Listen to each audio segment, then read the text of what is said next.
Closer to his aging parents, and he sent me a nice email. I've known Rich kids all been taking piano lessons together since They're still here. so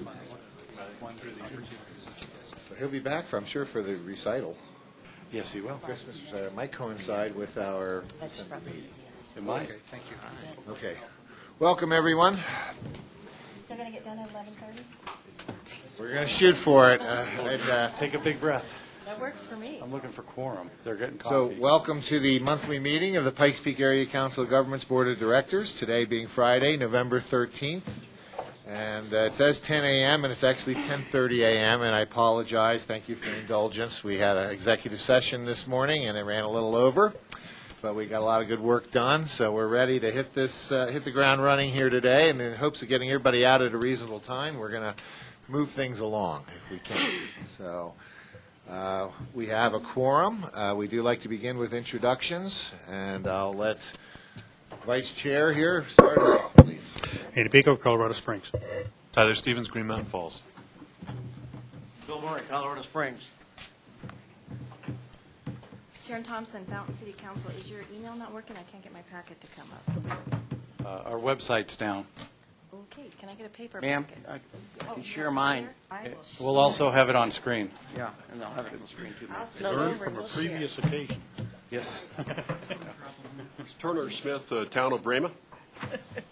Rod Chisholm, Fort Carson. Good morning, Brad McDonald from the Air Force Academy. Stephen Slade from Schriever Air Force Base.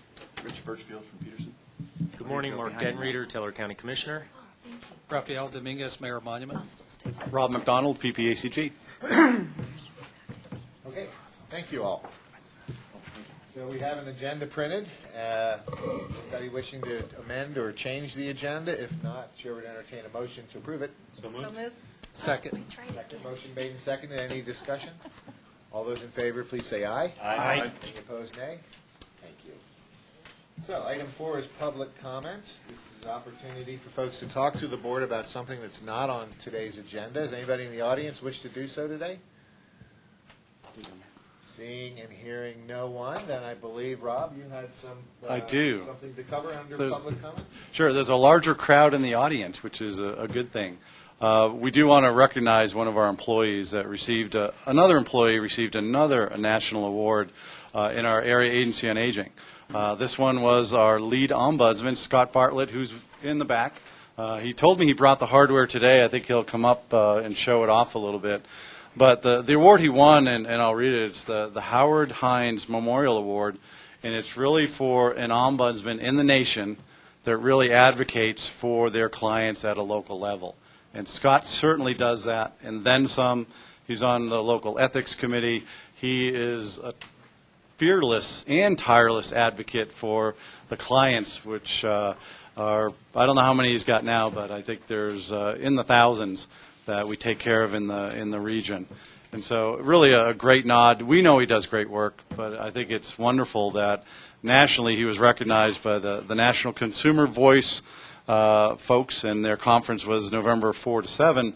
I didn't expect him to get the hardware. We were going to do this in December, but he and the hardware, the trophy, is here, and I wanted to congratulate him and allow him another chance to give a few words on the topic.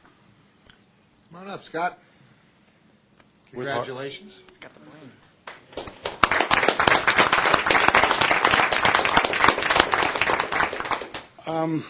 So I wasn't sure I was going to have anything, being provided an opportunity to say anything, but I want to give credit to the AAA as a whole. An ombudsman is only as good as the people that we have around us that support us, that provide us information to help the citizens of this region. And we've got a lot of expertise in the AAA who's helped me to be a successful ombudsman. And so a lot of credit needs to go to the folks that have supported me as an ombudsman, and certainly the other two ombudsmen that work in my office, Lori McGinnis and Jeannie Dennis. And I want to say that I think the work that it's hard to understand exactly what it is that we do, but I've always taken the job, and I think the reason why we've got national recognition is because we enter a people's lives in long-term care at a time where maybe it's their first experience that their civil rights have been taken away from them, and they have very little resources to fix it on their own. I see us as defenders of life, liberty, and property for people, and that's what separates us and makes us stand out as a region, because we understand that there is regulatory compliance that nursing homes have to abide by, but there's also civil rights, and the work we do is good for this region, and it's good for America. So thank you for the recognition. Well, thank you. Well said.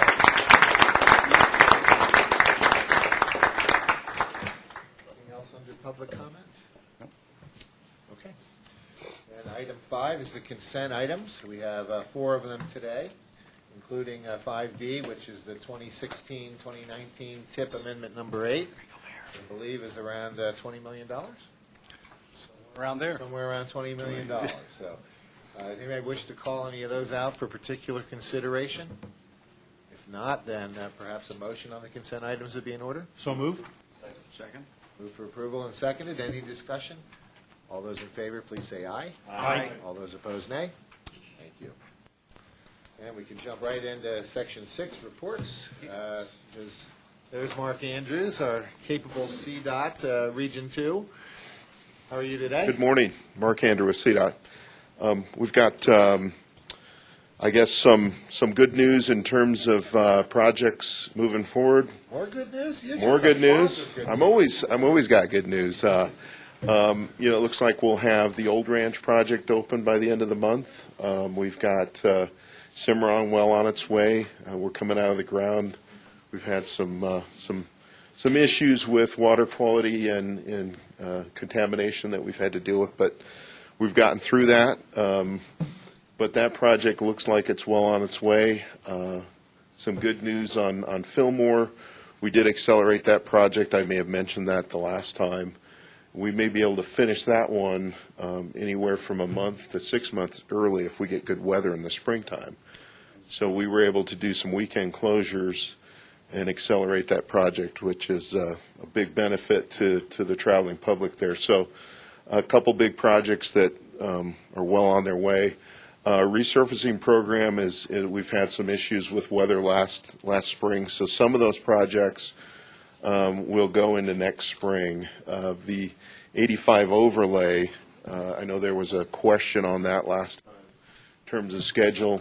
It looks like we'll finish most of the work, but the bridge over I-25 may go into spring, and the remaining top mat on 85 on the north side, south of I-25, it looks like that's going to go into the spring as well. So, again, it shouldn't be an impact over the winter. We'll come back and finish it in the springtime.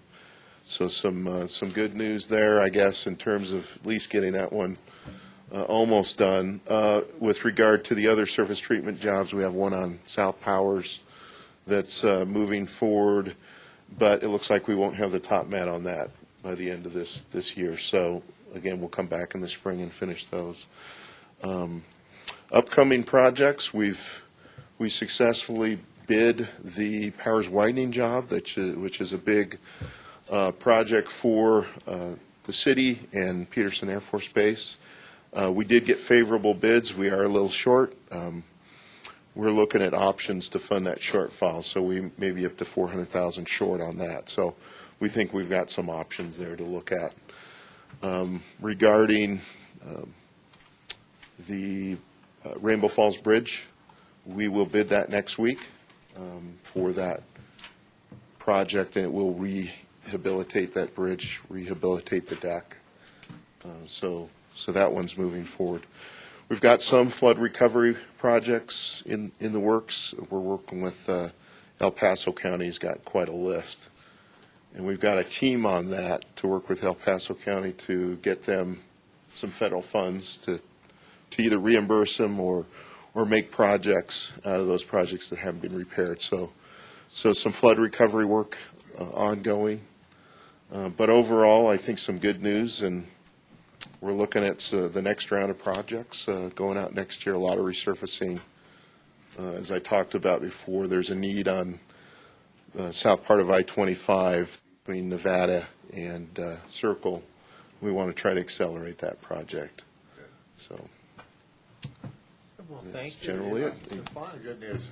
Bill, I think your hand was up just before Sharon, so why don't you go first and then Sharon right after?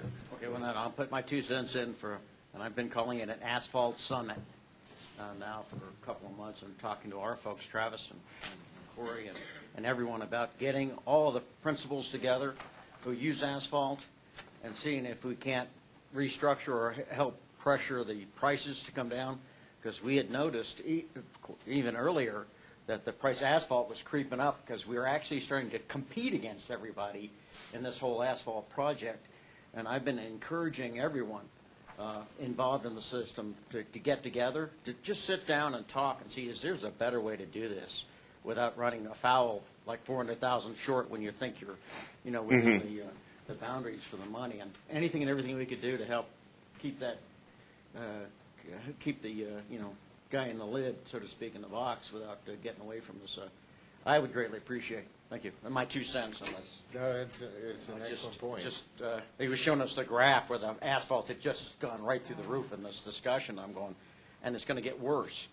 And the question I had, I shouldn't get soapbox, but was with the oil prices being down, we should be able to take advantage of this thing, and we're not, because we've made our world smaller. You know what I'm talking about. Well, I do see the concern, and I know when we put out more work, we get more inflation, we get less bidders, we get less competition, and the asphalt industry does.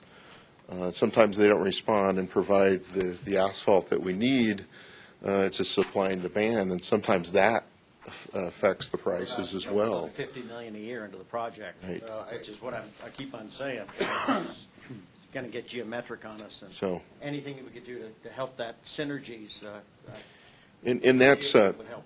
I think what we need to do is let the contracting industry know, here's what's coming, be prepared for it. Maybe we'll get some more competition as a result of that. We've had some contractors come into the state that have not worked here before. That, for the example, the old ranch contractor is not a CDOT contractor typically. So they're new to CDOT. They've done a great job. So we want to encourage more competition, and then we want to also look at how we're bidding these projects. Are we not giving enough time? Are we demanding too much work for the little schedule? And so those are the things that we've kind of looked back and said we've got to be more innovative to try to drive some of the prices down. So there's some things that we can do, and we'd be glad to share those ideas with you. Oh, super, yeah. Sure. It just so happens, on vacation, I was talking to a big construction gentleman in Florida, and he said, for these numbers, I would come to Colorado. And I said, oh, interesting. I never thought of it, that way on such a large scale. But again, it's the whole leverage. I was explaining the leverage of the projects and how all of this, we're hoping to get this synergy and the leverage people. So, I mean, it's maybe a lot bigger than even I think. But we've got to talk about it, and then we've got to, kind of come to an agreement and go forward. So I took too much time. That's a good point. It is. Sharon? Hi, Aye. Highway 85. In the fountain part. We just had a lot of calls and concerns from our, and we really appreciate it. The overlay is beautiful. What's done is beautiful. But do we have a timeline for when they're going to be completely done with the bridge at exit 128 and all that area? Because it seems like every time they clean up, they come back 2 days later and tear something up again, and we keep, it's this cycle. I myself almost got rear-ended getting off at exit 128 when they suddenly cut up the entire exit going southbound, and then they went off and left it for the weekend and didn't even come back on Monday and fix it. It was like midway through the week. Mayor almost got rear-ended. Another council member. The traffic was, there was not enough warning and signs. It's some pretty serious traffic concerns down there. And you couple that with gate 20, exit above, everybody getting off and everything, it makes it pretty tough. So do we have a timeline on that? Because we all kind of celebrated a week ago, and then they came back and tore it up again. So I'll check on that. Now, we have 3 projects going in that area, and that's. I'm talking about just the south end, though, by exit 128. Right. We actually had 3 projects. We were repairing some of the I don't think we concrete. understood there was going to be all of the projects going on at one time. Everybody knew the overlay was coming, and there's going to be some bridge work. Then when that was all going on, they started tearing up the on-ramps, off-ramps, and Got to be a bit much all at once. And I think that was the disruption. We did get backups on I-25. I'm not aware that we're getting more, but that doesn't mean that it's easier to get through. Yeah. So I'm gonna take that concern back and ask some of the resident engineers on charge of those projects, are we doing the best we can do to get traffic through? Are we coordinating with the other contractors in terms of lane closures? Because I think there may have been a lack of coordination that caused some of that. Yeah. So I think we're close to being done. As I said, there were 3 A projects. sign for maybe backups at the bottom of the on-ramp. It doesn't help when Right. people are backed up. And it was still Yeah. going on even after the last meeting. Yeah, that advance warning, if we're going to back up traffic on the interstate, that's not our intent. We never want to do that. But if that happens, we've got to be prepared for that advance warning. So, I even called our police chief one night and said, you need to get somebody down here because the guy just slid to not hit me. So, okay. so I'll take that back, and thanks for that comment. Yeah, but we love the overlay. Good, good. It's a good Oh, yeah, project. it's nice. All right. Yes. Any other questions? Any other questions for Mark? Thank you. Thank you. Jump right into our military installations reports. You want to lead us off there from Fort Carson? Or? Sure, I'm glad to. I guess the big news from Fort Carson is that we're going to have most of our soldiers home for the holidays. And then they go back out again right after. But our 3rd Brigade is just closing in. They've been at Kuwait in some isolated areas. They're just going to finish up. We'll have all of them home pretty much before Thanksgiving, and our Combat Aviation Brigade will be kind of pushing out after the holidays in the January timeframe. But that's great news for the families. We had a lot of visitors, and I'm sure Colonel McDonald will talk about some visitors that maybe he had this last week. But there was a game last weekend, the Army-Navy game, and all I can say is we're planning for next year. Maybe.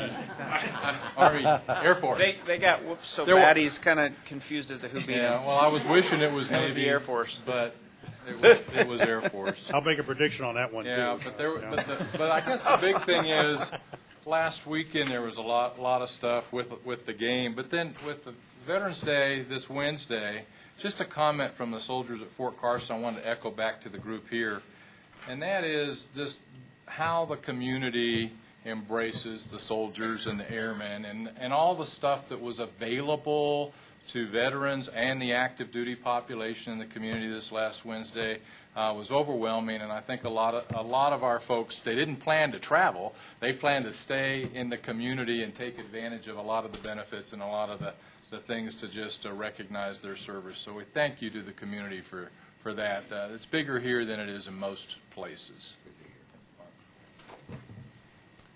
Thank you. Colonel? So I just would echo Rod's words there. At the Academy, there was a couple things that were very personal for our folks that involved the community. And so first of all, the Veterans Day Parade that was last Saturday, we are so appreciative that the Siciliani family was honored as the Grand Marshals for that. And we know that Diana had passed several months ago, but she was really a linchpin in that. And so thank you to the community for that. I think sitting right next to Rod, I can't help but think about the captain that was just awarded the Medal of Honor by the President earlier this week. Just fantastic support in this community for folks that are going out there and doing things on behalf of our nation. So thank you for that. I'm glad you just kind of took on the Air Force Army game, so I don't have to bring that up again. Thank you. But we did actually have some visitors. We have a conference every fall here called Corona. You probably are familiar with that. So the Air Force's senior leaders on both the, and I'm talking the most senior leaders on both the civilian side as well as the military side, 4-star generals and the like, were here for a week. We had an opportunity, and these gentlemen can probably share a little bit more, but what we wanted to do was not only have them hosted on the Academy so they could do their business of talking about the future of the Air Force in terms of missions, airspace, and cyber, but also who are the future senior executive service members, general officers, wing commanders, and all that kind of stuff. So we provided a platform to do that. In addition to that, we worked with Peterson Schreiber and gave some of those senior leaders exposure to the other mission sets that are going on at these installations so that they understand how vital Colorado Springs and the missions that we're doing here are. And so I can't think of a better showcase for the Colorado Springs area than to show these senior leaders what it is that's going on here. So we wanted to make sure you're aware of that. Next topic, we appreciate the progress that's being made on the joint land use study, and so we're participating with OEA interactions, and that's going to be helpful for us as we look to maintain our mission in the future. And the last thing is, I've talked about it several times before in previous meetings, we now have a new building, the Center for Character and Leadership Development. So if you're driving up I-25 at night or in the morning before light, you're going to see that building frequently lighted up. So that's about a $40 million project that's been a public-private combination, a lot of donors from the alumni, and that's kind of the wave of the future for us. And that's meant to be kind of a building, a symbol as to where we're going to do character and leadership development on the academy, not only internal to the Air Force, but also DoD-wide and hopefully in the future with the community. So that's a new building. It's going to be having a full grand opening probably in the April-May timeframe next year. So that's the update from the academy. And I just wanted to point out what a wonderful feature it was for Veterans Day with ESPN Sports Center coming to campus. And since I would usually be here meeting, I actually had nothing to do with myself, and I watched a lot of that coverage. It was fabulous, a great peek into the life of your students and student athletes, and so I just thought it was a wonderful promotion for the Air Force Academy. Thank you, sir. Yeah, the 4,000 cadets we have up there are some of the finest folks, and on a day-to-day basis, we're focused on developing leaders of character. And you probably saw the piece on Sully, and Greg Popovich, and so there's a lot of fantastic folks that found their leadership learning started right here in Colorado Springs. They're out there doing great things for our nation. So thank you, sir. Thank you. Tough act to follow, Colonel, but Yes, it is. So We beat Navy and Army. We're hoping. We didn't beat Navy this year. So I will echo again what has already been said about the Veterans Day support. Fantastic turnout at the parade from the community, and then likewise, most recently on Wednesday, all the opportunities that we as military members and veterans got to partake of. Services provided in this community was just outstanding. There wasn't a business that our folks didn't go into. I don't think that somebody said thank you for your service, and it's just wonderful to be a part of such a great community that supports the military. Biggest things that we have coming up really is next week. We're going to have our own base exercise next week, but we are tying that with El Paso County, their emergency management services. We have some pretty big key events going on out there that we've partnered with El Paso County in several instances, and they're going to actually come to the base and help us respond to those. Specifically a biohazard event, an active shooter event, and then a hostage event. And that's the hostage event is really the big one. I think I'm being told they're on order of about 120 folks from El Paso County hostage negotiation team, and SWAT will be on our base helping us simulate that event. So really a great opportunity to partner with and plan for worst case scenarios, if you will, on the base. We hope we never have to deal with those kind of issues, but we want to be prepared and want our folks that live on the installation to be prepared and see what support we can garner from the community. So that's a big deal. That'll go on all next week. We're hoping to get some kind of coverage at some point from the local news stations to at least broadcast that out and show what we're doing out there. This week as well, we also joined up on the Joint Land Use Study program. As you well know, earlier in the outset of the Gillis, Schriever Air Force Base was not considered to have any immediate encroachment concerns nor any future. Well, we talked to Ms. Eitler, who came out from OEA last week, and we think it's prudent planning to consider that even though we are far out on the plains, we just added a big mission out there with the Joint Interagency Combined Space Operations Center. That's going to grow our population. We have 242 homes on the Hill. We're going to try to expand that to the originally planned 330 homes. That will increase the amount of traffic, both of those events, increase the amount of traffic that goes out there. So we think the Gillis compatibility issues certainly apply to our base as well, so we've joined in with that effort of recent. We're going to be writing a nomination form here in the next couple weeks to make sure that we're covered in that study as well.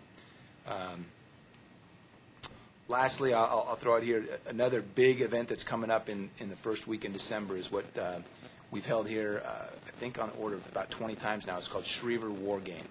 And this is looking at the future, way future, so 2020 plus beyond, fight in space. And what does Schriever Air Force Base and other space folks, space command and control and space surveillance, as well as space defense forces, can do to support and or defend our country in the event that there's a war in space. The community is greatly involved in that, and we'll have a lot of senior leader folks out, to industry experts, if you will, that kind of give us their insights on what we can do either now or anticipate being able to do in the future.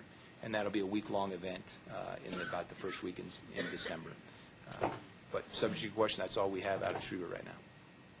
Thank you. What's going on at Peterson? Man, you guys really. So, Rest of the story. Go Air Force, beat Navy and Army. Call it Triple header. as a guy who lives here, there's no better place to be than Colorado Springs, in the local area here. You guys are so good. The folks in uniform, the folks who retired. Thanks. It's great to be a part of this community. It's echoed by so many other people. You probably all heard that on Monday we came off a big global exercise, and a lot of other unfortunate things happened. Monday morning on Mark Shuffle, we had on our east gate, we had a guard alert to a vehicle with potential bad things on it. So we had to, with our cordon area, had to shut down Mark Shuffle. That affects everyone. Our bases have to get together to do what we can to make sure the local folks aren't impacted too much. But that becomes a tough one. And then everyone heard about the tragedy with the airplane crash, which we all share a Colorado Springs Regional Command Post. So it's not just a Peterson thing. It's not just it affects all of us, down to Fort Carson. Colonel McDonald's making sure that it wasn't one of his planes, and it's just a sad scenario. And certainly our thoughts and prayers go out to the family, the couple that was killed, and certainly their families beyond that. Keep your eyes open, or ears and eyes open for next April. Off the tail end of the Space Symposium, we're going to have the 50th anniversary of Shine Mountain. Not to be confused with the anniversary of NORAD, but of Shine Mountain itself, and we have folks who are alumni from working up there many years. So you'll hear more about that. We certainly want to bring the community up there and make it a really neat celebration. Our folks are looking at some neat things to happen. So you'll hear more about that. Also want to let you know that off the great effort that Fort Carson did for the 9/11 event that they hosted, next year is the 15th memorial or ceremony that's commemorating that. So the 21st Space Wing at Peterson is leading Team Pete to host that. And so Colonel Shess is going to host a kickoff meeting soon with invitations to all of our key military and civic leaders to let you be a part of that kickoff meeting, to see what we're planning, to see if it's something you all would want to be a part of, because that's going to be a real big event. So just let you know about that. And I think that's about it. Son got engaged this weekend, or 2 weekends ago, so very excited about that at Garden of the Gods. But beyond that, so glad to be a part of the community. Congratulations. That's it for us. And thank you for your kind words about the community support for our military personnel and our installations. It's nice to know that it's resonating and that you're feeling the love, because I know how much there is out there in our community. So thank you. Any questions or comments for our military installation representatives? Please. Just very quickly, I greatly appreciate all of you attending these PPACG meetings. It's tremendously helpful, at least for me, who's not intimately connected every day with the military installations, but they are so vital to our region, and I appreciate your service and spending the time to come to PPACG and connecting with us as a region. Thank you. Thank you. Anybody else? Well, then we can slide right into our executive director's short, brief report. Very brief. Segue from our military folks, a couple mentioned the Joint Land Use Study. I presented on that at one of 3 national conferences or regional conferences. We're one of those defense communities. There's an association of defense communities. They had their conference yesterday and today. I think the industry was there, business community, military folks, all talking about things they've done as part of that military and community interaction. So we're well represented at that conference. And I think Peggy Littleton was speaking this morning instead of coming to our meeting. So we'll do that. A couple things I want to highlight. Next month, our joint land use team, they've been out meeting, excuse me, but they're at the conference. So I'll introduce them to you all next month. Angela, Brian, and Tom, we'll do a quick cameo for them. Along the same lines of staffing, some of you know that our long-term environmental program manager, Rich Muzzy, who usually sits on the end, he decided to take another job in California to be closer to family and something about the coast, but I'll say it's family. But after 17 years, he took an opportunity to head out there, work for the air quality control group out there in Northern California. So he left between board meetings, so we couldn't roast him after 17 great years. I did join him at the AFCURE meeting, and they had a cake with a river in it, which was interesting. And he took the kayak with him. So I hope to get him back at one of the future board meetings. His family is still here, but great loss for us, but good for California, I guess. I shudder to ask, but what color was the river? The river was blue. It was, yes. The kayak was yellow. So we're good. And I think most of the other items are in the packet. Two other quick ones. One, Town of Alma. We're going up next Tuesday as part of our outreach to our local governments. Our transportation staff and communication staff, we're going to do their comprehensive plan update. We did the original one in 1999, but we're going to redo it. Head over the hill next Tuesday. I hear there's wind coming, but that's okay. So we're going to do that process in the next couple months for them. And so it's kind of an added value.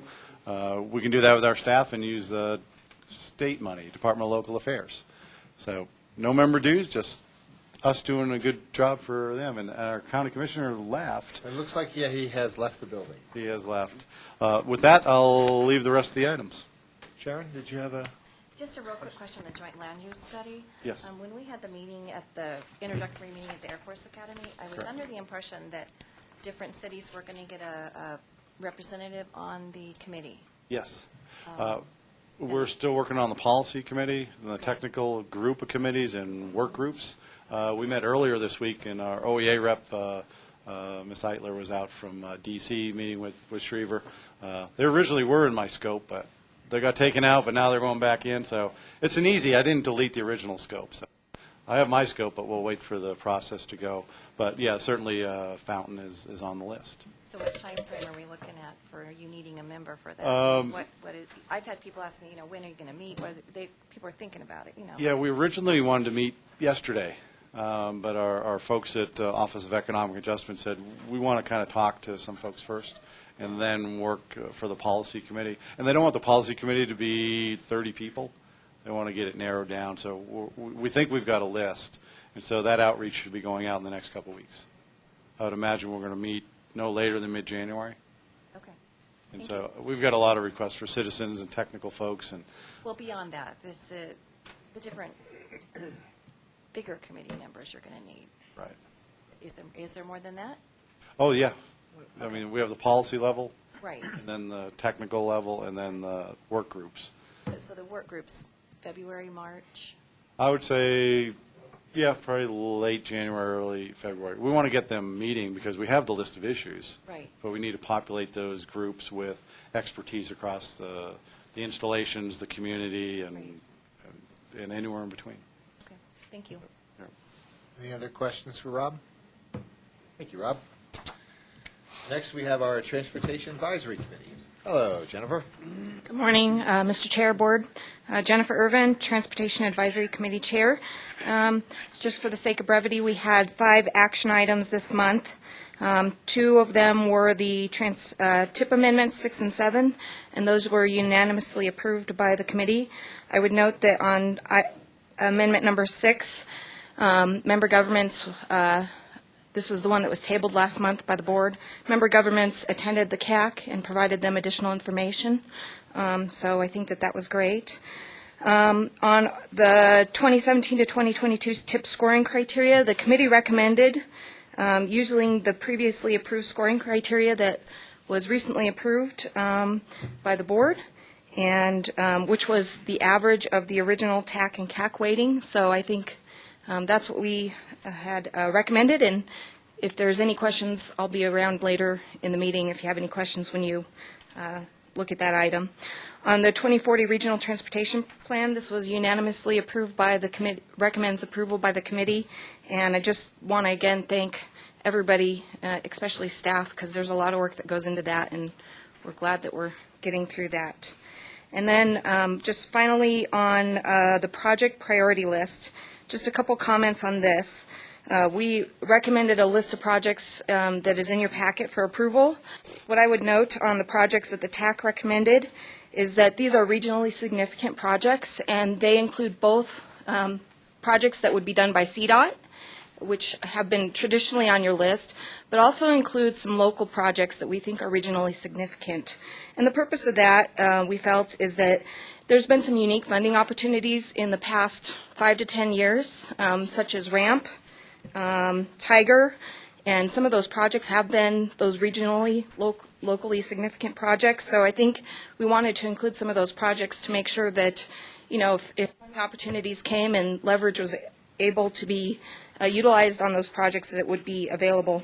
And that would also include projects to support military bases, which includes Charter Oak Ranch Road, non-motorized projects, which traditionally hasn't been on your list either, and then also a transit project. So I'll be around if you have any questions as you consider those items for your later in the meeting. If you have any other questions? Trustee? Colonel Slade just told us that we're going to have increased housing out there at Schriever Air Force Base.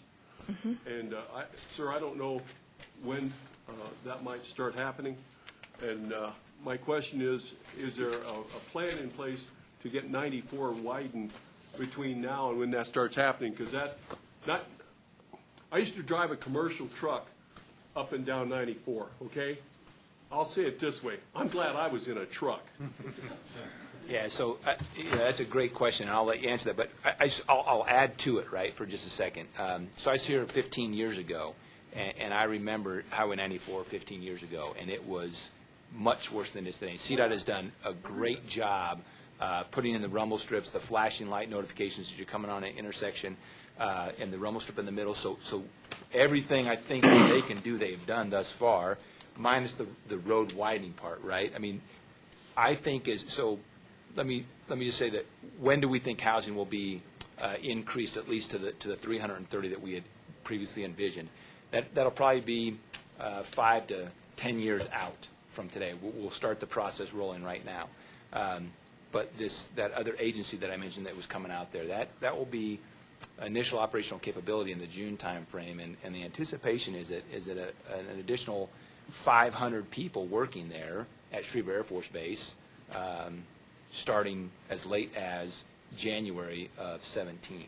Okay, so yeah, a big concern for us. We're concerned about that growth, and certainly the joint land use study, one of the topics that we have selected on there is transportation and roadways. You know, we have great arteries to the base now, but with the expansion, there's going to have to be, I think, some work done on those. So definitely support. Over for the answer, perhaps. I'll just add that State Highway 94 was a project that was identified on that priority list, and we have been working with the members who are on the TAC committee, who are our representatives from the basis, and keeping that a high priority. I think a few months ago, CDOT actually had a good presentation here talking about some of those. And we just had another accident here within the last week, and El Paso County is coordinating with CDOT and looking at, you know, if there are additional improvements that are identified. And I think that we have kept that kind of at the top of the list. I do think that there probably needs to be looking at long-range planning, which includes that roadway, which is included in the 2040 long-range transportation plan. And I don't know if Mark wants to add anything from the CDOT perspective. No, I think there's some good comments here. I think this is what we need to hear. CDOT's always interested in looking at the next priority list, and that's part of our planning process, that we determine priorities based on your priorities. And so we want to know if we need to look at funding a study to get that defined more in terms of what that widening project would look like, get it in the long-range plan. If it's in the long-range plan, how do we fund it? those are the challenges that we're going to face. But I think that discussion starts here today. If that indeed is something that Pikes Peak PPACG wants to pursue, that's something that we can look at least initially funding maybe a planning environmental study to look at, how do we fund that? What does it look like? Is there any chance that in the interim, the county or some entity could do increased enforcement for illegal passing? Yeah, and I think that conversation we can have with State That's just Patrol. a short-term fix, but. Yeah, so we actually brought that up in a different forum. We engage with the law enforcement. There's a law enforcement meeting, I think, once a month. And we brought that up, and they actually did. So for a while there, they increased patrols out there. They set up speed carts. We have instituted on our base a kind of a 911, if you will. When folks come to base, if they get passed by somebody, and we see it all the time, folks pass, and it's our members as well. Okay, so you see people passing on double yellow lines. Anywhere on Highway 94. I remember when I was here 15 years ago, our commander said, do not pass on that road. Regardless, don't pass. Just get behind somebody and get to work safely. But we've instituted this hotline on the base that folks, if they're passed, if they can safely ascertain the license plate number or description of the vehicle, report it to our security forces. If we get 3 reports, so the first report, they get contacted immediately. The security forces go and chat with the individual.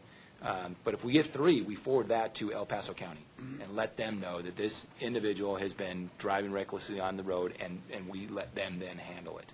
And I don't know what they're doing right now, but certainly we're taking steps to try to make that as safe as possible. But you get to that, we affectionately refer to it as Garbage Hill, right? You get to Garbage Hill, and I call it Trash Hill, but go ahead. And whatever is inane in everybody, they always just think they got to get on that accelerator and pass at least one person on that hill. And I will say that 15 years ago, at a younger age, I was one of those types.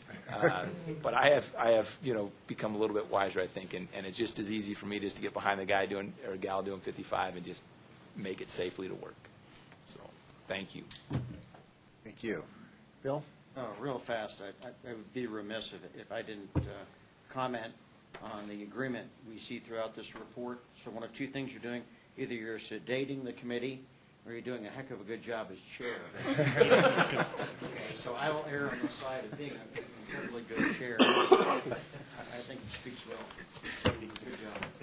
Well, I would thank you, but I think that we've had several members on there who are very knowledgeable from our member governments, and so I appreciate, our member governments and staff from CDOT and the bases, and also appreciate the PPACG staff who's there to support us. So thank you so much. Thank you. Any other questions? Nope. Thank you, Jennifer. And now the Citizen Advisory Committee, Community Advisory Committee, excuse me. Good morning, Jim Moore, first vice chair, and all those other good things. You have our report in your packet. I will channel Bob Baker for a moment and note that we recommend approval of the TIP Amendment number 6 with special acknowledgement for Jennifer for being part of the meeting this month. That really played a good role in helping us understand what was going on in that amendment. That's the one that I think that was deferred to this month on your agenda. But they filled in a lot of the gaps, and we appreciate the effort and the support. So we do recommend approval of that. We're also recommending approval of TIP Amendment number 7. Discussion that we had was concerning the concrete deterioration in I-25 between Woodman and Garden of the Gods, and understand that is working, so we are echoing the TAC on that recommendation. We do recommend unanimously the approval of the Moving Forward 2040 Regional Transportation Plan, and that affected the discussion on approval for the draft priority project list, because there were concerns raised that the addition of some of the 6 of the projects that were not included in the 2040 plan was an abandonment of the standard scoring procedure. So the recommendation that accompanied our recommendation for approval is that the 6 projects, or 12 projects, I believe, that are approved, The 6 projects that are in the regional transportation plan should get precedence over the other 6 projects as funding and other activities are approved. We join in wishing Rich Mussey well in his new job in California. Don't know whether he's chasing ozone to go out there or what the deal is, but he did brief us. He did brief us on that. And we move 2 items to our next meeting, the election of officers and the presentation on an e-town hall. And our next meeting will be next Wednesday, the 18th, because of the clash with the Thanksgiving weekend and holiday. Are there any questions on that part? None on that. Okay. I would like to take a moment to add something to the military side that I think we kind of forgot. Yesterday, the commander of Air Force Space Command presented the inaugural Air Force Space Command Community Support Award, which was established this year and is managed by the Military Affairs Council of the Regional Business Alliance to recognize outstanding support to a wing and base, major wing base relationship within the Air Force Space Command organizational structure. 5 communities participated, including Los Angeles, Santa Maria, California, Aurora, Colorado Springs, and the area around Cocoa Beach, Florida, and Patrick Air Force Base. The award was presented yesterday to El Paso County and Colorado Springs for extraordinary support, and I would tell you that the nomination package that went in and the judging that went in was unanimous in that. So it is, I think, a reflection as well on this body that that kind of recognition is being obtained at the highest levels of very senior military here. Thank you. That's good to hear. Any questions or thoughts? No, thank you. So we have the Regional Advisory Council, the RAC.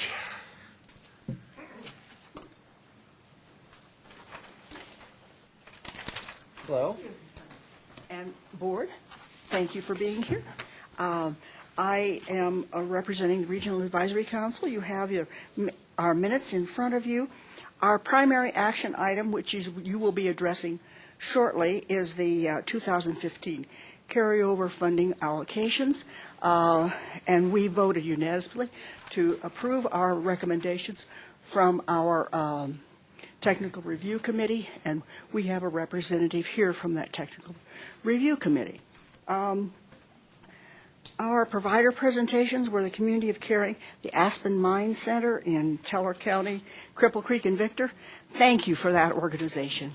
I just want you to know how well they represent Teller County and what we do as a community to support each other.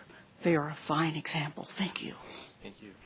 The PPACG Long-Term Ombudsman presented a program to us for which we were an excellent educational opportunity. We are so proud of that group, but not just as a group, but for what they do for us as citizens, as a community. We enjoyed our visit at Palmer Lake, looking at the new Y and their community of serving seniors. So it was a really great meeting, and I'm delighted that I can share that with you. Our next meeting will be December 10th. It will be our Christmas program. Are there any questions? I don't see any. If not, thank you again. Thank you. Much appreciated. And last but not least, we have the Mobility Coordinating Committee. Hello. Hello, good morning, all. I did want to echo thanks to all of our veterans and our active duty military and to our community for the excellent support we saw on Wednesday and that we see throughout each day and throughout the year. Very briefly, I'll just go over, we inducted 3 new members, 2 from Goodwill, 1 from Silver Key. Our next meeting, due to the holiday schedule, is December 8th. We'll have our 2nd annual Driver Recognition Awards, and we will also have the committee officer elections. We wanted to send a big thank you to Miss Angel Bond. She was our mobility manager for the Pikes Peak Area Council of Governments Mobility Coordination Committee. She's moved on to a great position in Boulder County Transportation, but we do want to thank her and recognize her for all of her work. We did have Joe Urban attend our meeting, and he's met all the HSPs and providers and coordinated, so we've welcomed him. We do have 2 positions open. We obviously have the mobility manager. We're seeking for the proper, someone that had the skills that Angel had and to bring it into the next level. And then we are also looking for a, supervisor manager position for our joint call center that we're moving forward on. Any questions? Anybody? Great report, thank you. Just a comment. Yes. If you have a group, like Amblicab or Goodwill or Fountain Metro Transit, that a driver's being recognized on the 8th, I would encourage you to drop by. Last year was the first year they did it, and those drivers were thrilled that somebody was recognizing them for their service to the disabled community, and enjoyed having people there to recognize them. So.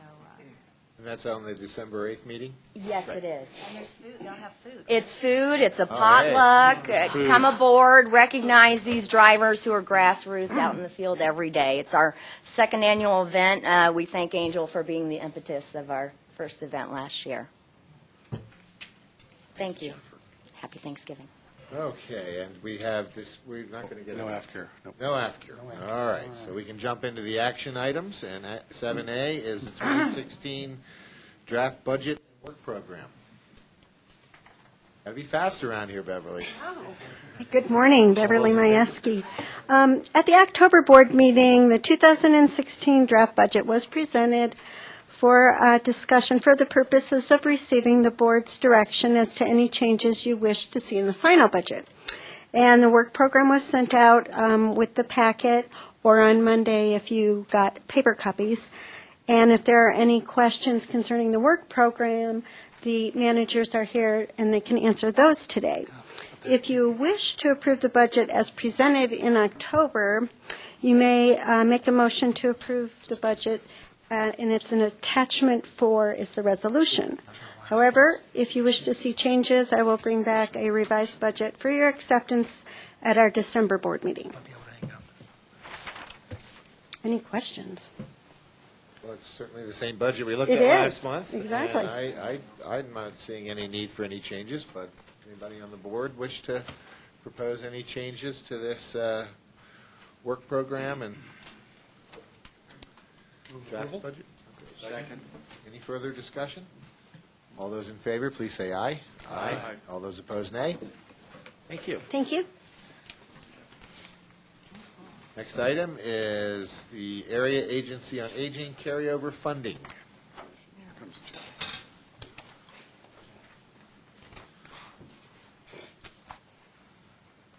Welcome, Joe.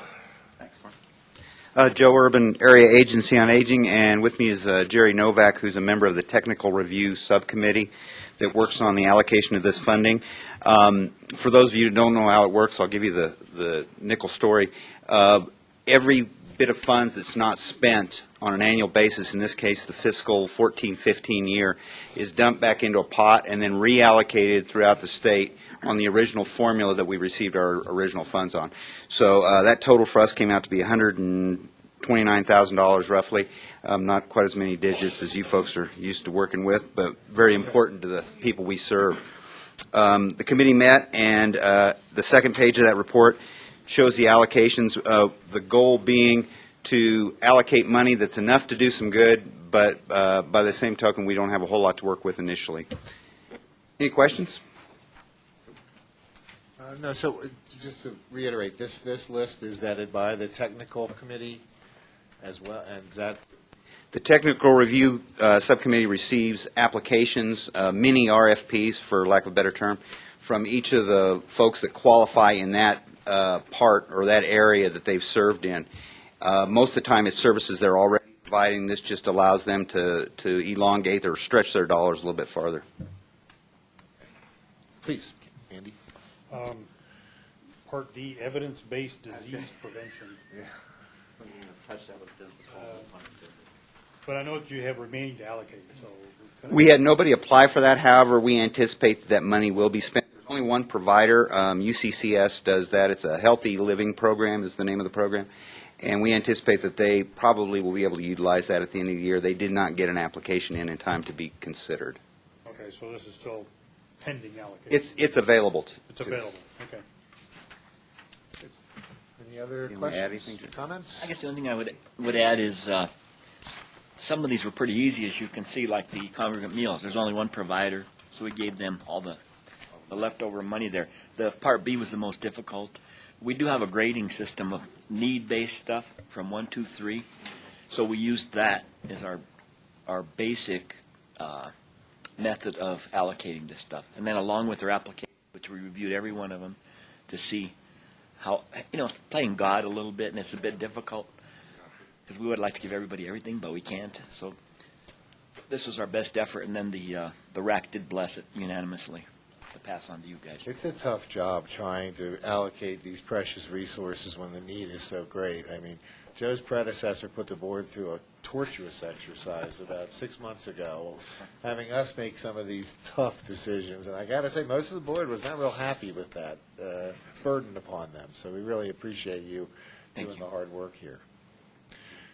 Any other comments, questions? Is there a motion concerning this item? Move approval? Is there any further discussion? All those in favor, please say aye. Aye. All those opposed, nay. Thank you. Thank you, gentlemen. And I would make one correction. I was just notified that's the YMCA that's doing the evidence-based programming rather than UCS. Okay. Thank you. So our next item is 7C, Moving Forward 2040 Regional Transportation Plan. Wow, Craig has popped up like a mushroom after a summer rain. Good morning. So this was our plan that is currently in effect, the 2035 plan, and this is our current plan. You'll see that one of our performance measures was making it half as thick as the previous one. With some minor changes to the formatting, we managed to do that without affecting the font size at all. Yeah, exactly. So 3 years to the week, and after 16 incremental approvals, we are now asking for your approval of this item. The comments that we received during the 30-day comment period are attached. That is not obviously all the comments that we received during the whole process. Those came with your previous approvals. And I would like to briefly step through the PowerPoint that we gave at the open house. It addresses a lot of the questions we received during the process. So this is, again, the 2040 Moving Forward plan. There we go. The Pikes Peak, one of the things we did during this process is modify the MPO boundary. You'll see down here we added some more of Fort Carson, and we have a little bit of Douglas County now. It's our beachhead. We'll be taking over Douglas County with the 2050 plan. 3 years of process, 13 different goals that were adopted, and we are, per MAP 21, required to use a performance-based plan. We actually used a performance-based plan with the previous 2035 plan, so we were ahead of just about everybody in the country with that. Our regional population in 2010 was 650,000, and the bulk of that is in Colorado Springs and unincorporated El Paso County, but you can see going down through the circles how much the population proportionally is for the different areas. Our population within the total population is changing its age demographic. You can see 1970 had a pretty sharp spike here. This is primarily military. And the baby boomers, and as they're growing through, the baby boomers really take over. You can see some of the echo, the millennials that are coming through. Our forecast to 2040 is just a hair over a million. Interesting, since the 2030 plan, 3 plans ago, we've been with, in shouting distance of 1 million people. Just the time changes going on. This is looking at the breakdown of the population 2010 to 2040 by age. You'll see one of the things that we need to take into account is the growth of population over 65 is pretty significant, as is the baby boomers not the baby boomers, the millennials. Over 65, we start seeing some different transportation needs, ability to drive, so we need to take that into account. And in this population that's younger, the millennial population you see here. They also have very different driving characteristics. They drive at about 2/3 of the rate of the baby boomers and what we consider to be traditional driving characteristics. This is where population lived by density, using some urban, rural, suburban, exurban in 2010. This is our adopted 2040 plan, so you can see where we're growing outward. And you see the river is in this box here, so we don't have it growing too much. Now we're going to go over some statistics. 17,480 households in our region without a car at all. We have about 35 to 40,000 households that have one worker more than they have cars. So 2 workers, 1 car, 3 workers, 2 cars. So that's about 50,000 households in our region are underserved with transportation based on cars. 35 hours that we spend sitting in congestion in a year.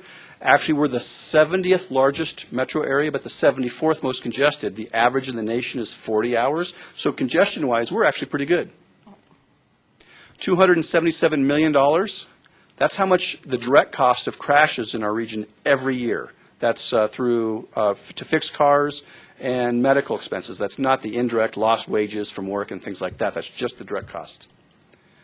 $1,092. This is my favorite statistic, actually. That's how much the average U.S. worker spends every year on coffee. Why is that relevant?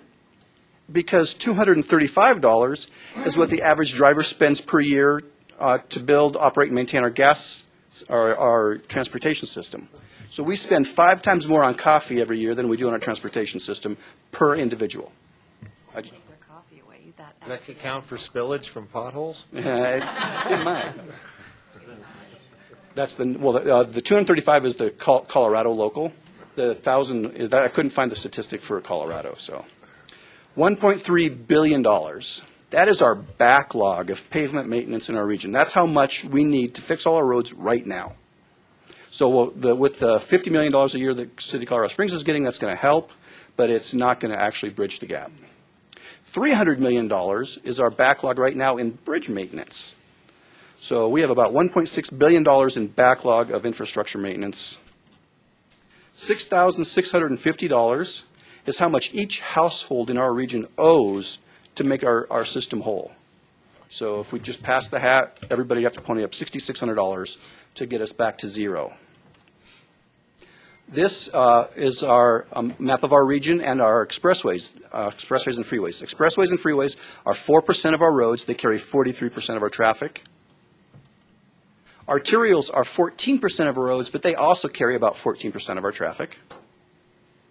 The collector system is 14% of our roads, but they only carry 5% of our traffic. And then at the very end, 68% of our roadways are the local streets, and they carry 9% of our traffic. Not understanding. Yeah. So if I understand that right, which obviously I don't, the car beams itself from the driveway to the freeway. No. Not touching anything in between. It touches all the local roads, but the vast majority of our vehicle miles of travel are on the vehicle miles of travel. Sorry, yes. Vehicle miles of travel. Yeah, it was hard to understand how vehicles can get from a local road to a highway without traveling. Right. It's just, it's the long distance. There's little short trips on local roads and then long trips on the expressways. The condition, you'll see we do a really good job, CDOT specifically, of maintaining our interstates and freeways. They're in good condition, but you get down to the arterials and collectors, our road condition, that's where our real needs are as far as lane miles of poor condition. $690 million is how much additional funding we need beyond what we have right now to repair bridges and culverts. Similar to our population, which is aging, the bulk of our bridges and culverts were built about 40 years ago when the interstate was expanded, and we're seeing that tsunami of bridges that's going to come into need of repair over the next 25 years. So we need $690 million. This is something that's coming. We're doing a really good job of CDOT especially, and maintaining our bridges that we have now, but there's a wave of need coming that we need to address. This shows all the bridges in our region by good, fair, and poor condition. This is a zoom in of our area. So we are about right here. If you want to take a minute to figure out how to get home without driving over a poor bridge, I'll leave this up for a second. So that's a breakdown. gas tax. In the last time gas tax in the state or at the federal level was raised was in 1992. At the time, it was 22 cents per gallon for state, 18 cents per gallon for federal. This isn't a proportion of the gas price. It's just the tax is at state and federal level is on a gallon of gas. Now it is still 22 cents at the state, 18 cents at the federal for 40 cents. If at the time the legislature had been more cognizant of inflation and said, we're going to match our tax rate per gallon to the Colorado Construction Index, and as cost to build and maintain roads goes up, we'll raise the gas tax proportionally, the state rate would be $1.13 per gallon. The federal rate would be 93 cents per gallon for $2.08 would be just to keep the same buying power as when the gas tax was last raised. If they'd made the gas tax a proportion of the price of gasoline, it would be 65 cents per gallon state, 55 cents per gallon federal, $1.20. Now I need to put an asterisk on this. We calculated this in last year in 2014, and gas prices, as you all know, are cratering, which is awesome as far as per people purchasing gas. Using the average miles per gallon of a car and the vehicle miles of travel on roads and the cost to maintain roads, these are the roads that we have in our region with our current tax structure that pay for themselves. This is the total. It's about between 4 and 5% of our system actually has enough traffic under our current tax structure to pay for itself. An interesting thing I found is in 1993, CDOT did their revenue projections, and this is not at all condemnation of CDOT. Their forecasts follow both the Legislative Council and the Governor's forecast and other states' forecasts, but their forecast for 2015 revenues was $4.7 billion to the state in federal, $5.7 billion to the state in state funds. For $11 billion was CDOT. This is about 5 times what CDOT's actual budget is. But like I said, this is not uncommon. This happened across the country and with all branches in CDOT. But it gives you an idea. Also, their forecast of congestion or of inflation, they in constant dollars, 7 to 11 billion. So that's about a 2% inflation rate. Our actual inflation rate is about 7% per year. So their forecast for funds available was 5 times the actual. Their forecast for inflation was a third. So, safety-wise, between 2008 and 2012, the MPO area that we cover had 103 murders, 5,400 assaults. During the same time period, we had 224 people killed in crashes and 6,700 people injured in crashes, just to give you an idea of crime versus crashes. Also in 2012, we had as many cars kill pedestrians as we had cars kill passengers or drivers in other cars. This made us #1 in the state and actually put us on a national level of pedestrians killed. And this is the most recent year. In looking at some of the pedestrian crashes, in general, the pedestrians are at fault, but it is one of the things that we find concerning in our analysis. 12 pedestrians and 12 passengers or drivers. When we look at how crashes, and it doesn't show very well, there's a distinct pattern by hour of the week. This is the whole week broken down into hours. We have a distinct pattern in when crashes occur, and this is bar time, Saturday night and Friday night, Saturday night, and actually most of these are DUI, obviously DUI crashes, so there's a very distinct pattern with DUIs.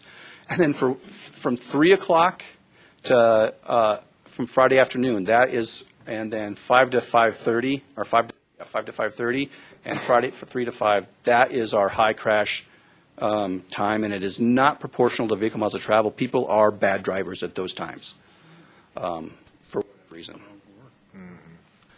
Transit routes. So these are the transit routes that we have right now. It's forecast to be functionally the same, roughly the same in 2040. And interestingly, it was about the same in 1980.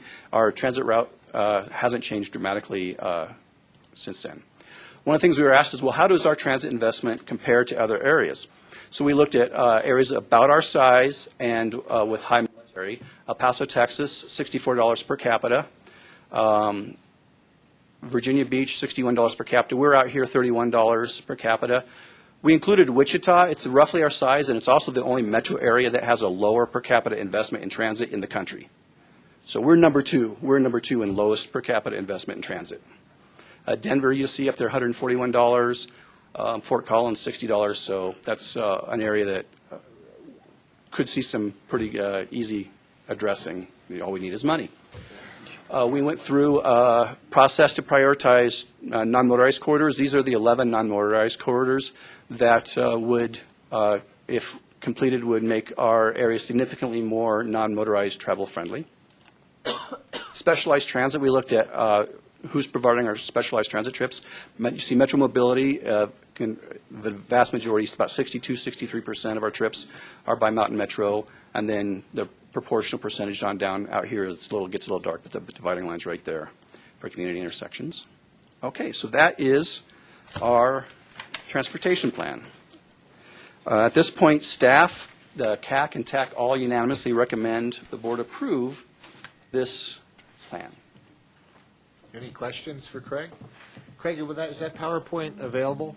Yeah, we can make it available. It's not on our, even if it was on our web, you couldn't get to it, but yeah, we can make it available. Yeah, if you can make that available or even send it out to the board, yeah, that'd be great. Okay. At one point in time, we were talking about roads in Colorado Springs, and one of the questions I had asked was the availability of a local gas tax. And when CML came back in and said that it was a state law, that only the state can put a tax on gasoline. That is true. Based on circumstances or political will, could we, or should we ask the legislature to change that, give us the right to put a gas tax? We need a coffee tax. Actually, yeah. In general, most of the difference is made up with property taxes. Property taxes is the general way of funding, especially the local street maintenance portion. That's the general methodology of getting additional funds for transportation. Well, now, you see the direct relationship between buying gas and driving, and therefore it makes a lot of sense to proportion the requirement.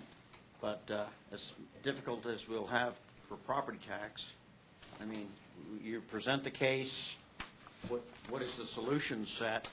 In order, like as you saw in the chart, in order to put a tax on gas to actually fill the need, it would have to be $2 per gallon additional. Well, we can incrementally start, but we need to start. It's like, eating the whole elephant at once. Let's take a bite at a time. But we need to start the process, because every year I've watched these numbers go up. Yes. And everybody says, well, what are you going to do about it? Well, nothing. Next year it goes up again. And again, so that we're not developing solution sets that we can present.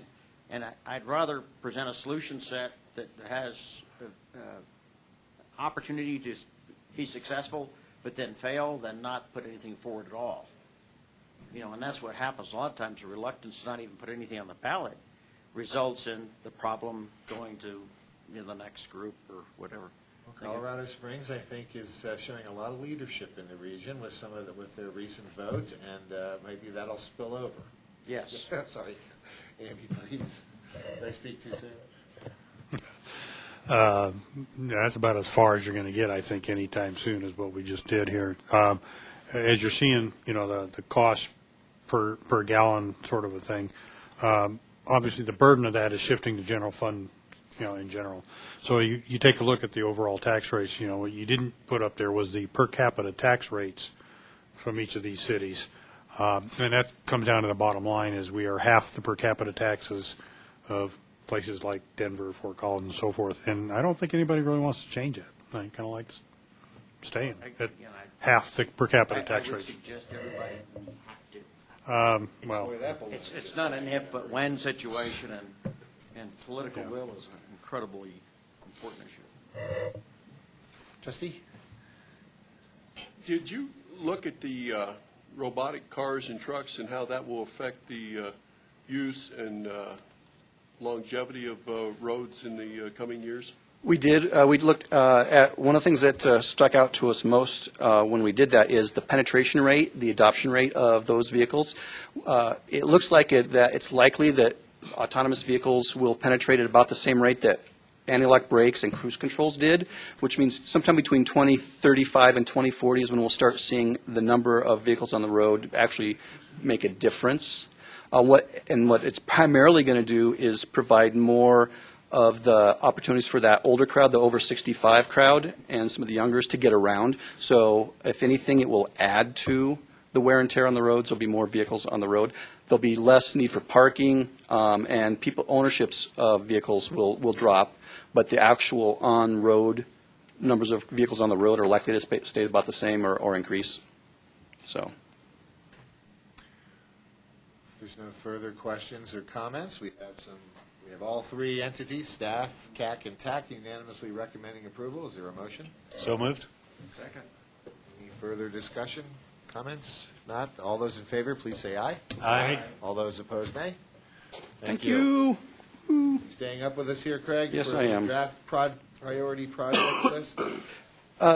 For the last decade or so, along with the adoption of the Regional Transportation Plan, there's been a creation of a list of priority state highway projects.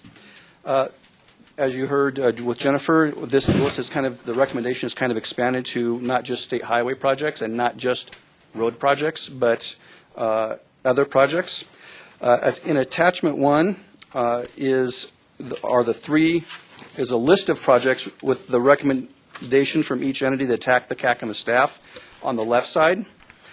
What we're looking for is a recommendation of a list of priority projects. The list you see also is in alphabetical order, not in priority order. And this list can be amended at any time, but we really need to have a go-to list in case there's legislation pops up. Like last year, there was the Transbonds 2, and they used our old list, which had most of the projects were actually already completed or funded.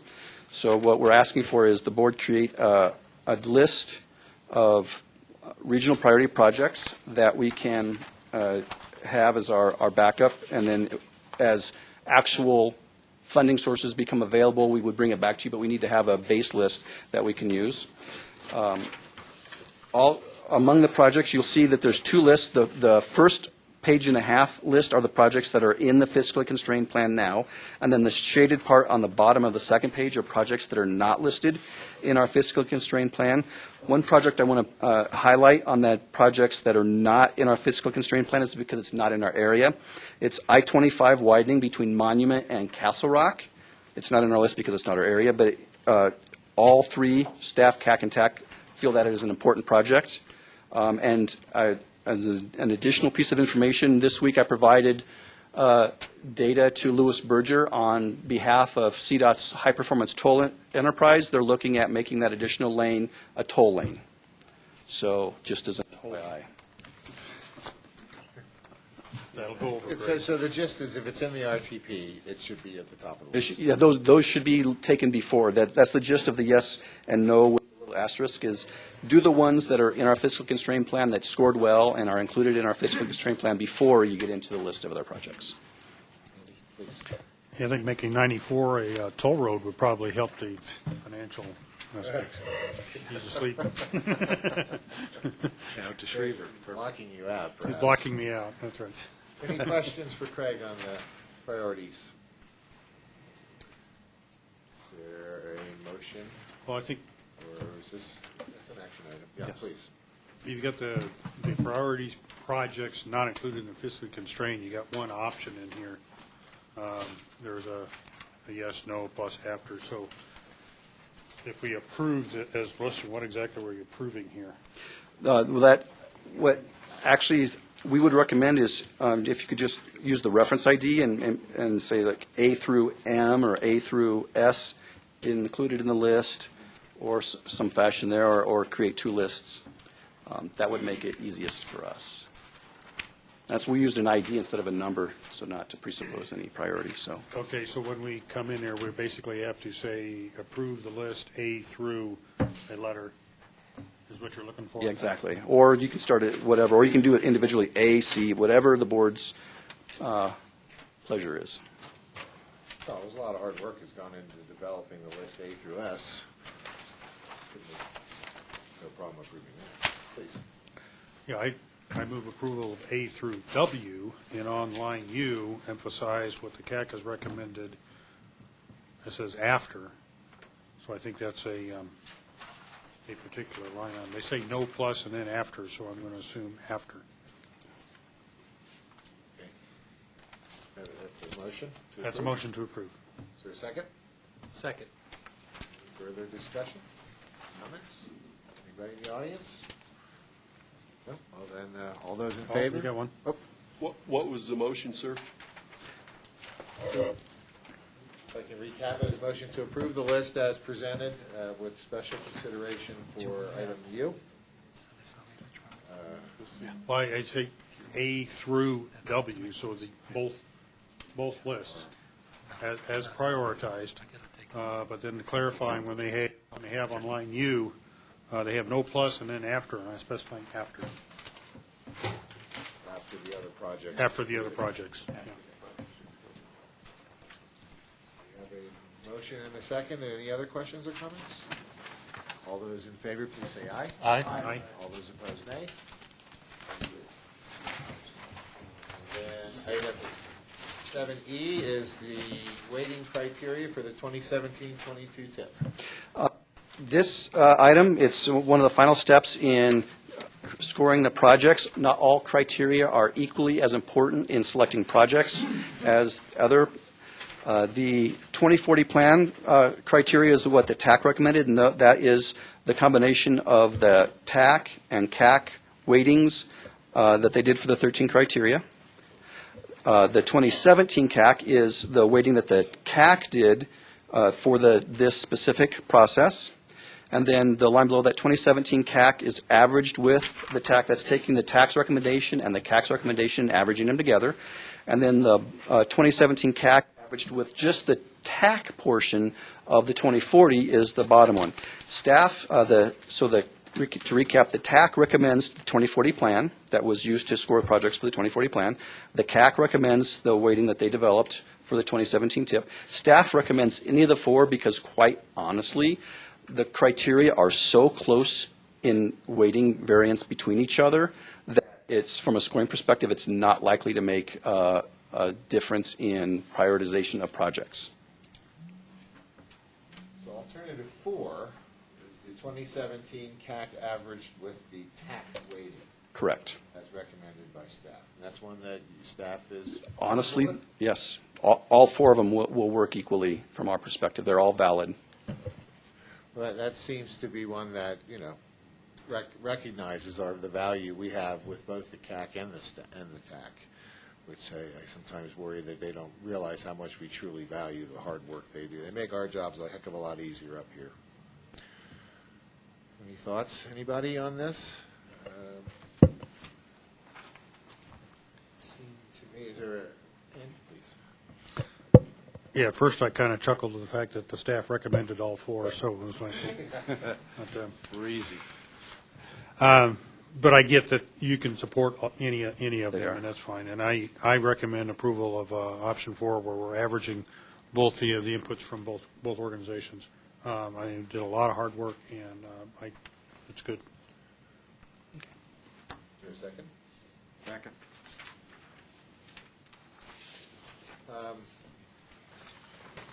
I have a thought on that. So, I'm sorry, did we get a second on that one? Got a second, yeah. Okay, I think we can vote. Once you have a quorum to start a meeting, you don't have to have a quorum the rest of the time. Oh, you don't? I don't think so. Yeah, I think we're okay. Yeah, I think we're fine. It's my story, and I'm sticking with it. And So is there any further comment or question on this? We have a motion and a second. All those in favor, please say aye. Aye. Any opposed, nay? Yeah, so Rachel, I understand that you're worried that we no longer have a quorum and can't take action. I don't believe that's the correct reading of meetings law. We'll check if any of these items we'll bring back in Put two December. slashes on it. So I think once you have a quorum to start the meeting, then you can continue on, even if people fall off. We'll double check. I'll check. I don't think so. A copy of that. We'll check. I don't think we could as a council. I don't know. We'll note where we. If we don't have a quorum, then everything stops. So is it all right to move forward then? And we only have three more action items, and I think we'll call it a day and postpone some of the information items to next month. That's fine. So we'll go ahead and call item 7F to Amendment 6. Good morning, Scott Phillips, PPACG. Amendment number 6 was an item that we tabled to bring back to the CAC last month. The CAC requested additional information. We'd like to thank representatives from El Paso County, the City of Colorado Springs, and Manitou Springs for attending the CAC meeting and providing additional details and answering questions regarding the 6 projects identified on this amendment. This amendment has been recommended by staff, TAC, and the CAC for approval. This amendment adds funding to 6 projects that were programmed prior to the 2015 fiscal year. There are various reasons for the need for additional costs that they are experiencing. Again, staff, CAC, and TAC do recommend this, and we ask the board to provide approval for amendment number 6. Thank you. Sure.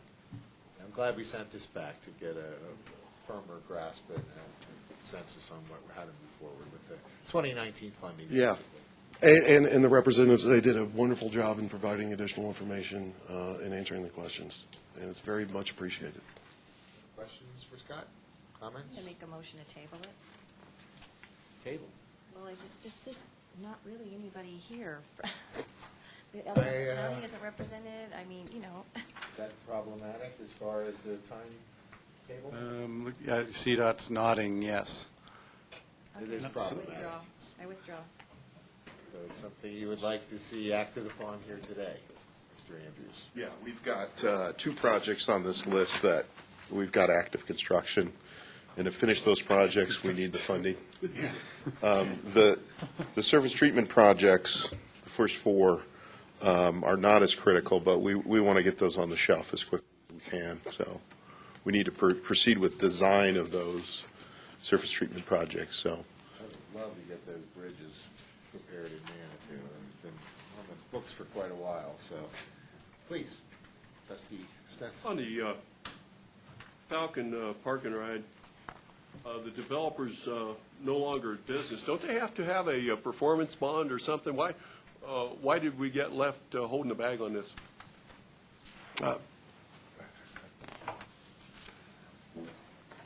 Jennifer Irvin, El Paso County, and El Paso County is the sponsor of that project. I'm not sure where does that say that in the? Well, it says reason for need or delay. I'm on Where's page that? 1 of Amendment 6. Okay. Tip changes. What I would say on that is that there was an agreement with CDOT on the signal improvements there. The county also had an agreement with the developer. It really truly is not related to the developer on this project. What the county did was look at different portions of those improvements. There's improvements not only for the park and ride, but there's also a PPRTA funded signal improvement at that location, and then there's also the Meridian South improvements that are part of that were funded through the original 2004 PPRTA capital program. And so the county is kind of combining those projects. What we actually ran into is higher costs for utility relocations, and then also just generally higher costs for that project related to the construction inflation within the region. So much like any of the projects that have been here recently, Cimarron I-25 and some of the other projects, there's been, and most of these projects, the increase in cost has really been related to the construction industry inflationary increases over the past 3 or 4 years. Yeah, I guess I was confused by the reference to the developer. Time to go. It is. Is part of this project to take Meridian through? Yeah, we'll be making that connection, and the developer does still have some responsibilities over in that area that the county has an agreement with them on. So I'm confused. The developer's not defunct? Or if the developer's defunct, how's he going to perform those duties? The developer at this point, the county has pulled letters of credit on subdivisions in Falcon Highlands. This is a separate letter of credit. They have not performed all of their responsibilities yet. We do still have a subdivision improvement agreement. There's developers in there, and then there's also the Metro District in there. The Metro District is actually, as far as I understand, restructuring it itself, and the county still does have a subdivision improvements agreement in place today in regards to some of those improvements over in that area that the developer still has responsibility for. I'm all in favor of creating a better traffic flow system in that area. Agreed. The county has several projects in those areas, and if you want to talk about those, I certainly can talk with you offline. Thank you. You're welcome. Thank you, Jennifer.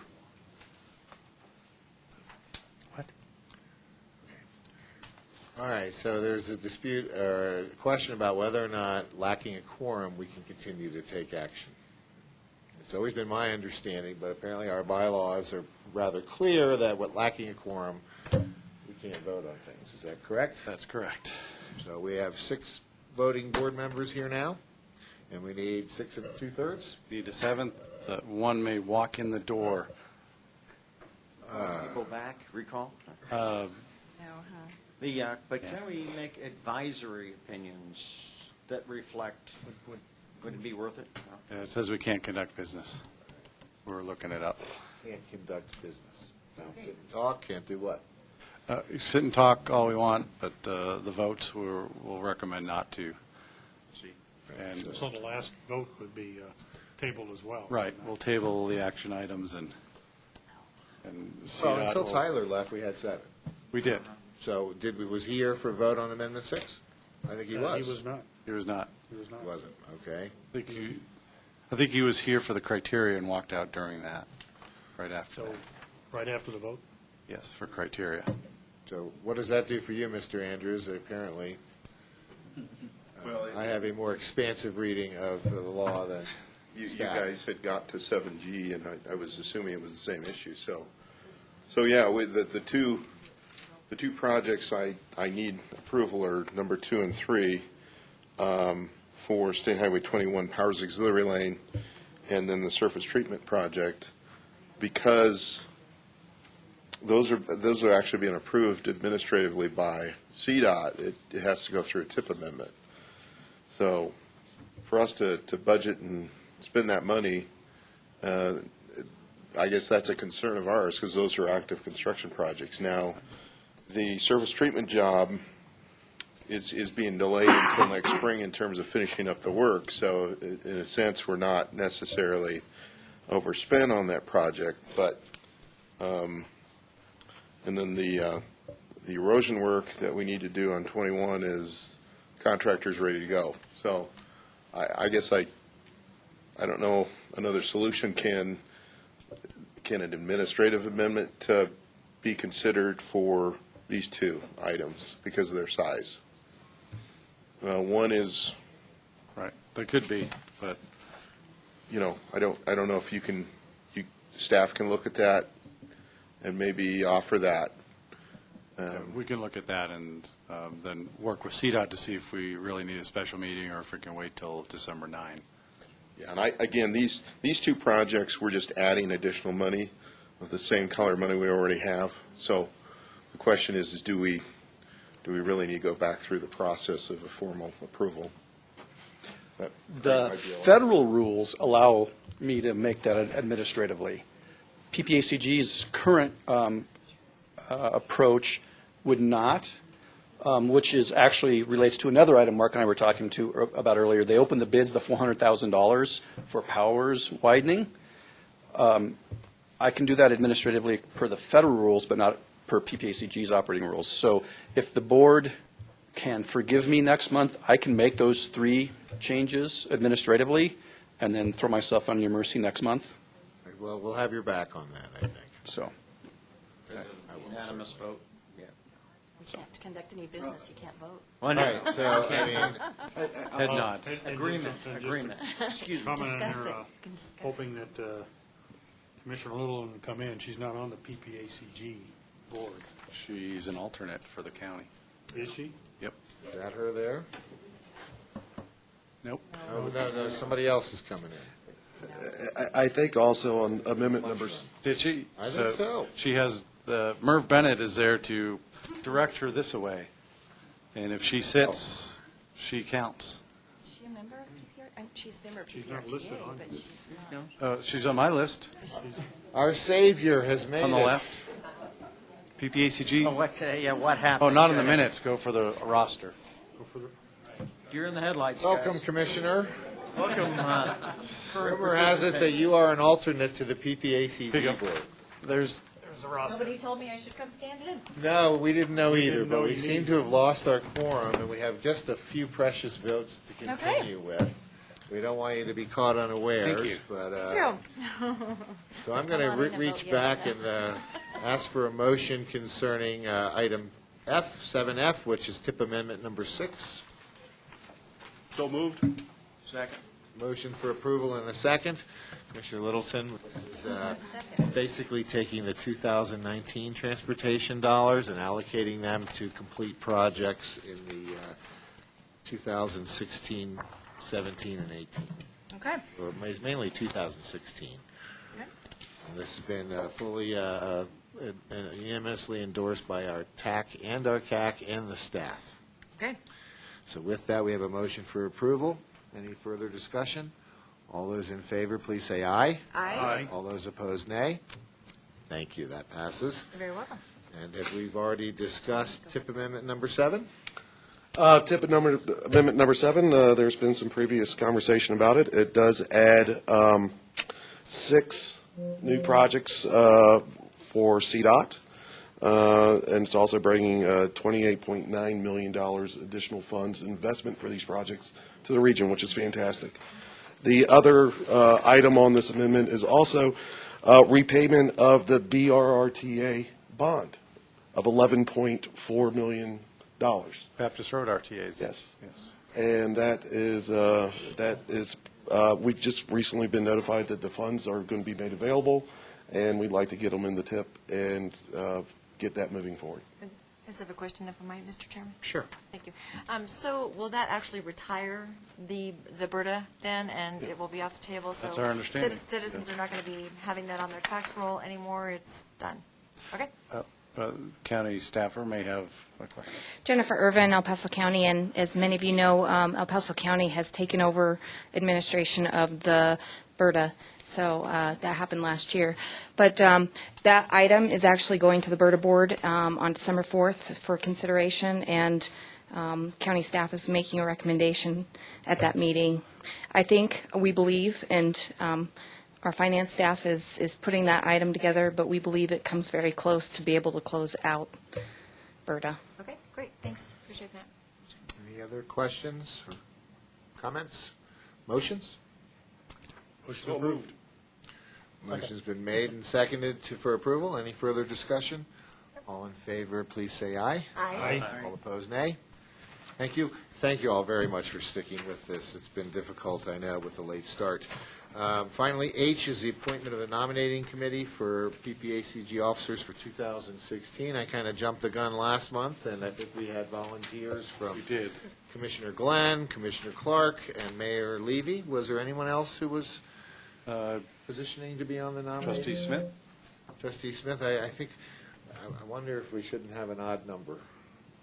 And Mr. Chair, I was actually had a comment, given the fact that the City of Colorado Springs are such a significant contributor and participant on this board, or within PPACG, should that entity be represented on the nominating committee? Because I noticed we have Teller representation and then El Paso ×2, but the City of Colorado Springs is missing. If the body feels that that type of representation should be included. Who are the well, you got 2 of us. Two are in the running for officers. I don't see Mr. Councilman Murray's name on the list. Would you have any interest in being on the nominating committee, which basically just vets all the requests and puts forth a... I would be willing to do it, yes. Okay. Then I would move that the nominating committee In absentia, it consists of Commissioners Glenn and Clark, Mayor Levy, Trustee Smith, and Councilman Murray. It's a motion. I'd put that in the form of a motion. Second. So any discussion? Everybody happy with that? All right, all those in favor, please say aye. Aye. Any opposed?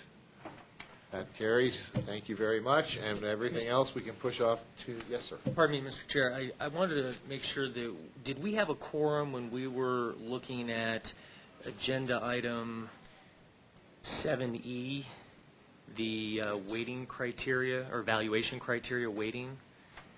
I think we had one walking out during that, so. No, I thought he No, walked out he after walked right that. after that. Right. is what Okay. My recollection. Thank you, sir, for the I was trying to clarification. extend that to number 6, but I'm glad we We did. stood up and voted. All right, so everything else can be pushed off to next month. Thank you all very much for sticking with it. We are adjourned. Thank you. Well done. That's my fault. All right. So let's do my review in like April. Should. Good comment. Thank you to Peggy. Thank you. Peggy, thank you so Peggy much. to the rescue. Rescued us. Once you have a quorum to start, you don't have to have a quorum the rest of the time. I don't know. On your property. I don't know. Maybe everybody does it differently. We got through it, but I mean, So what that's, happened? You like started with the forum and then... well, no, because we usually meet on Wednesday. So like Sally, Daryl, we had other commitments today, so we started So with were they here this morning? No? They weren't here at all? Deliver stuff. no county representation at all. Okay. Transmission lines. I'm sorry, I did not, nobody made me aware of that, so, because I was over at the defense speaking this week. For Dennis there. For Dennis there, Bob yeah. gave me some nice props. So Yes, yeah, we added a few more. Increases over time. I said, well, is there a synergy? they just kind of filtered out. 819, I'm like, oh, we don't know the funding source on that. Get with DOE. They were talking